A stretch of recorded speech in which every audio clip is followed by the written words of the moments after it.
Malgré l'ultimatum qui leur a été lancé le samedi 20 janvier, les vendeurs à la sauvette et autres taxis pirates sont toujours aussi présents dans les rues d'Harare, la capitale du Zimbabwe, au plus grand dam des autorités. Autorités qui notent toutefois une légère amélioration dans les rues de la capitale.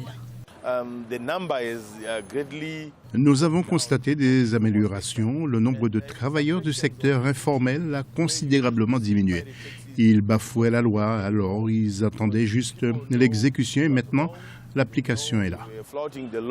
En dépit de l'application de la loi, certains vendeurs à la sauvette n'ont d'autre choix que de revenir dans les rues dans l'espoir de subvenir aux besoins de leur famille.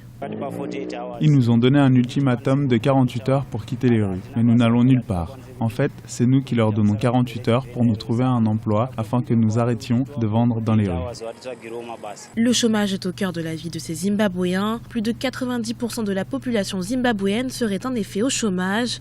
Ainsi, pour les syndicats des vendeurs, les mesures gouvernementales ne relèveraient pas du fond, mais plutôt de la forme. Les expulsions forcées des commerçants informels ne résoudront pas le problème actuel des ventes et au fond, ça ne fera qu'exacerber ces problèmes. On l'a déjà vu dans les quartiers d'affaires des grandes villes en 2015 où, dans la plupart des cas, les opérations comme celles proposées par le ministre ont abouti à des scènes laides et sanglantes.